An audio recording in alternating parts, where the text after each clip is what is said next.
Today I want to talk about Siege.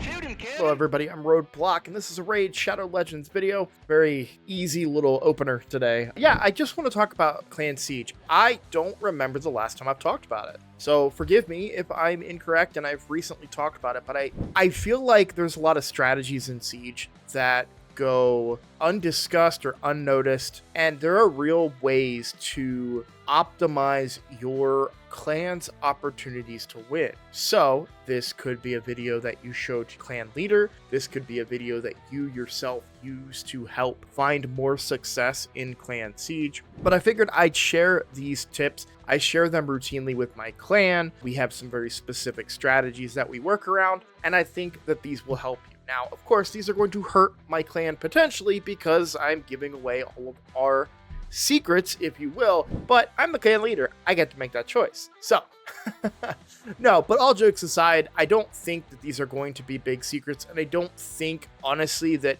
if you know them ahead of time, that you're going to magically be able to beat our clan more or less than any other clan at the end of the day. So, for me, the main strategy is to work towards our strengths, and I advise your clan leader to do the same. Now, if you're a relatively weaker or newer clan, there's a lot of different things that you can do to your advantage. First and foremost, if you take a look at our map here, listen up. I just got a new promo link that you can use to follow along with me on my latest free-to-play adventure and get a free Elenaril, as well as 3 more powerful epics as you level up. Here's how to do it. Log out of Play and Play and uninstall. Click the link in the description and register with a brand new email. Launch Raid and complete the tutorial. Go to your inbox and claim your first champ. Don't miss out on your chance to get Elenaril right after signing up, as well as Fayne, Uugo, and Tagoar as you progress through Raid. Click on my link right now and let's crush this together. You'll see that all these priority posts, and we'll talk about what makes them priority in a second, they all have this yellow symbol here, which indicates a very select team was placed in those and that we turned on one of the limitation. Now, for a lot of newer players, they say, well, I can't fill one of those limitation teams. You'd be surprised at what you can and cannot do. You always want to coordinate this with your clan leader because your clan leader may want somebody else to occupy that spot rather than you. For example, I wouldn't want somebody that's very, very low player power in my clan to necessarily take one of these spots because they're high priority. Why are they high priority? Well, they are the main way to get to the stronghold. You need the stronghold to win. That's the win condition. Sure, you can tie, but that doesn't get you the chest, I don't think. I don't know if they updated that. Yeah, you have to destroy the enemy stronghold. So in order to get the chest, and the chest is the best reward, that's what you're doing this for. So with that in mind,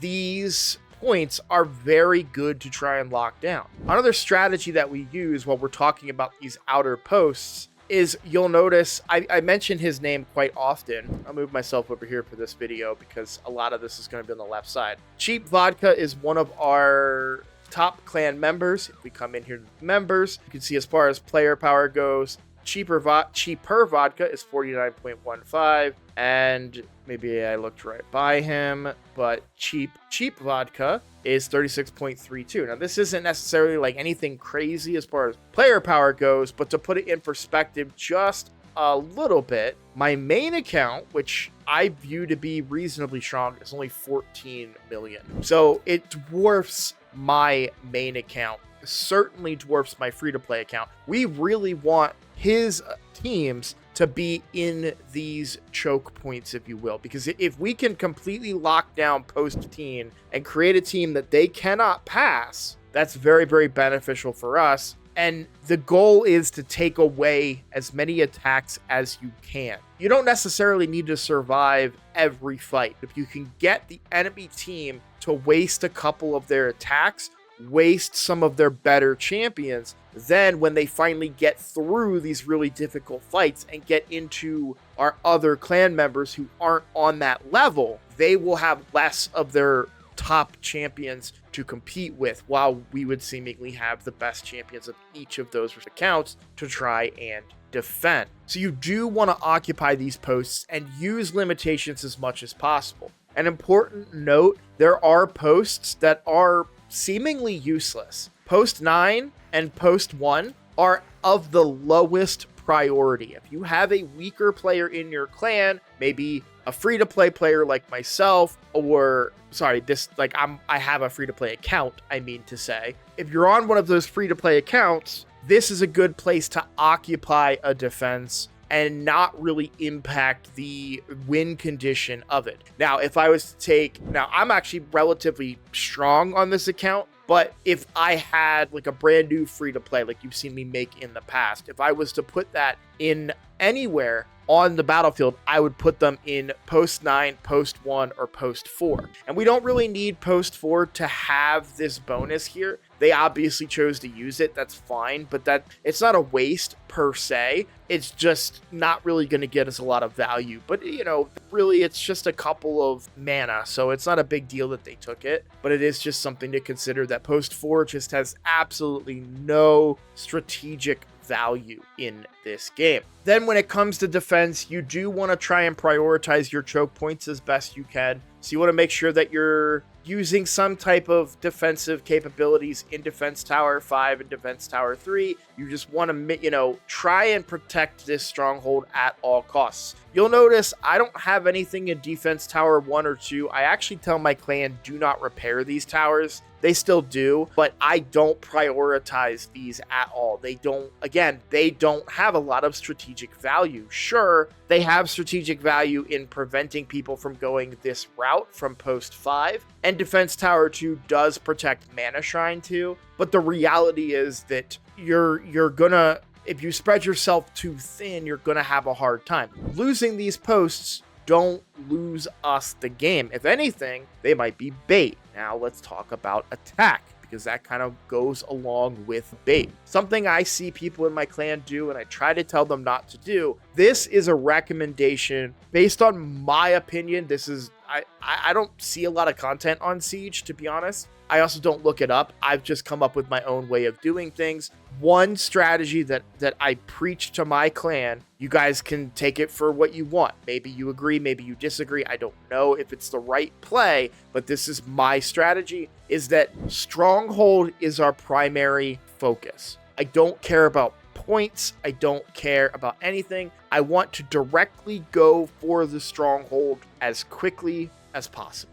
So something that I see happen is, let's say that we went from post 3 up through post 15. Well, the next step to go is Defense Tower 5. But what I see a lot often is players do Magic Tower 3 and Defense Tower 3 or Magic Tower 2. They start doing these other towers that are not the Stronghold. And the problem is that you're using up your resources. Sure, maybe you use some of your weaker champions because they might have weaker defenses, but I don't know about you. I tend to go with my best foot forward whenever I'm fighting someone, right? I don't try to go in with a weaker team first. I tend to be like, oh, okay, I can beat them with this. So it's possible you may use some of your best champions trying to defeat these areas, but then when we get into the Stronghold, we find that they have some stronger defenses than what was out here, but now you don't have your best champions to compete with them,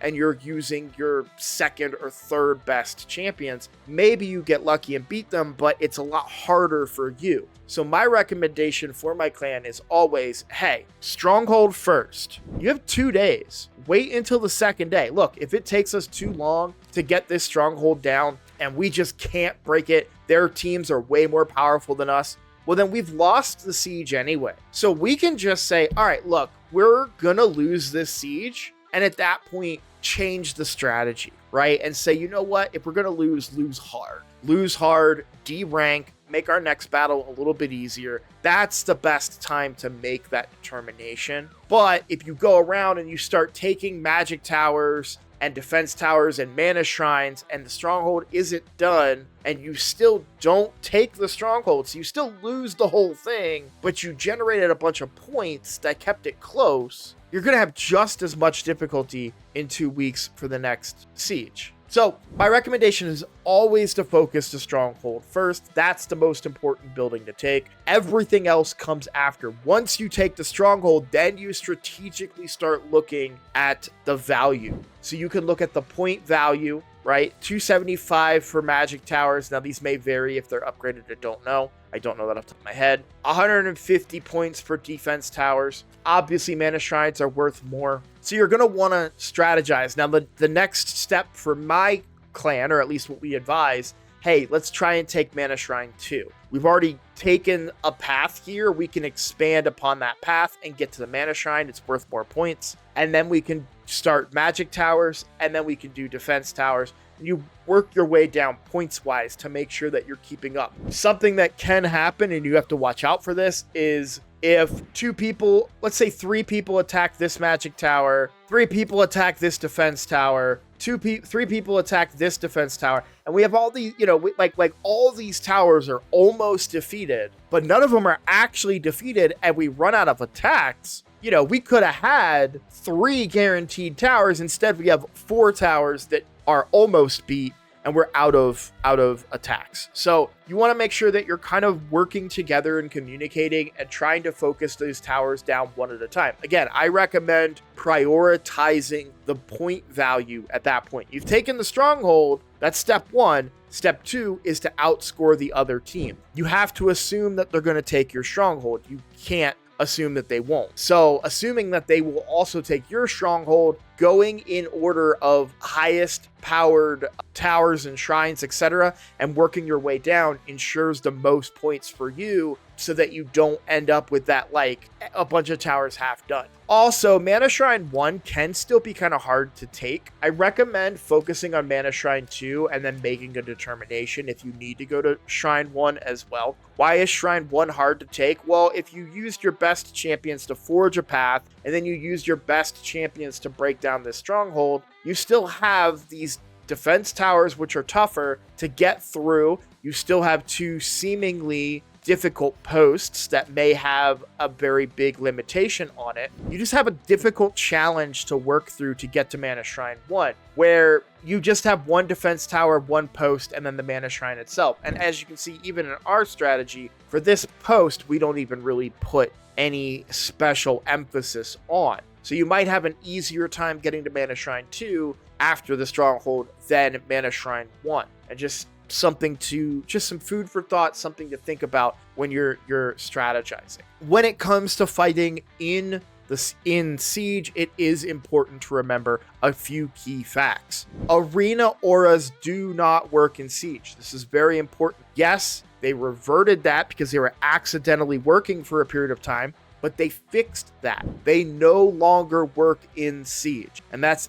extremely important because you will be able to outspeed a team if they have no aura. So if you see somebody that's using Arbiter as their speed aura, you're going to be able to outspeed that, because while she may be very fast, you have an aura increasing your speed by a percentage, which is a lot higher. One quick note, a great champion to be a speed aura in here is going to be Lamassu. She has one of the faster all battle auras at 24%. She is a very, very valuable Siege champion.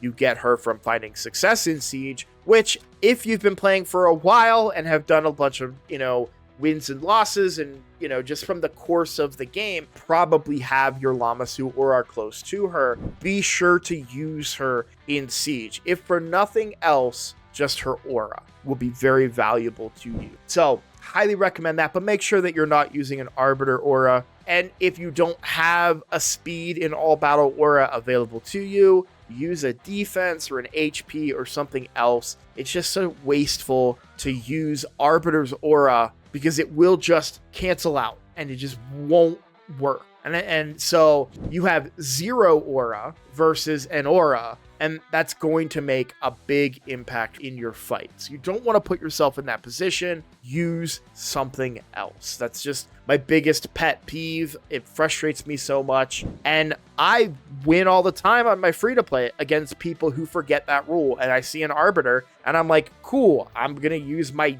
Deacon, duh. I use Deacon Armstrong and a 19% aura with my far slower Arbiter than what they have in the second position. And oh, look, I won the speed battle that I shouldn't have won against somebody that's, 10 million player power higher than me. So yeah, just keep an eye out for that kind of stuff. The rest of it is just arena strategy at the end of the day. Plan ahead, look ahead, take your time. There's no rush. The other thing that I would advise, this is one of my biggest kind of cautionary tales when it comes to Siege, is do not let your ego drive your game. It's very easy to lose a very, very close fight and be like, man, if they didn't get 3% there, I would have won. I got to do this again. Right now, okay, 3% is a bad example because the likelihood of that happening again is very low. But the point that I'm making is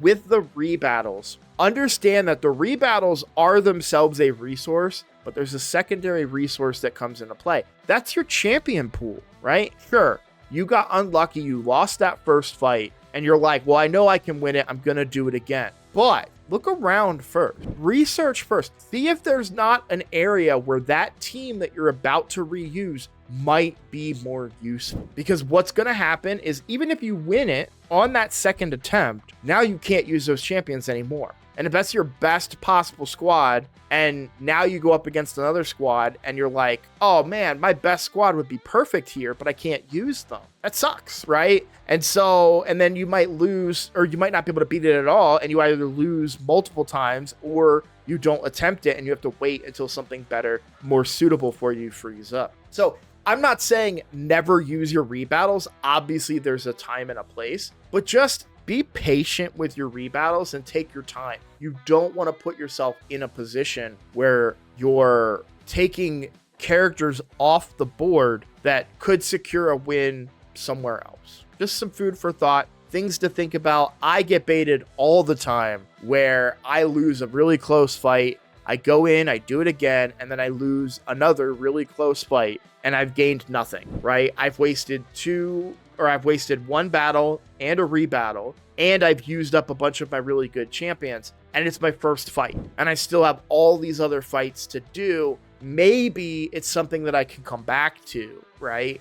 Maybe there's a way that I can come back to it, or somebody else just goes and beats it, and I get to save my best champions to perform, differently. So just, it's a complicated mode, and I actually love Siege, by the way. I know a lot of people do not like it. I respect where they're coming from. Like, I'm not saying it's a perfect mode, but it's certainly a lot more fun for me as a clan leader, and I get to strategize and do all these fun things, so I love to do that. But yeah, we have Siege popping off. You guys will probably see this after Siege already started. I don't know what's on the horizon for us as far as this Siege, but I am excited. I just wanted to share that with you guys and kind of hope that this helps you out and gets you closer to getting Llamasu and getting some of that really good feral gear. Either way, guys, thank you so much for watching. If you're new here, please consider subscribing. It is the best way to support this channel, and I look forward to seeing you all in the next video. Take care.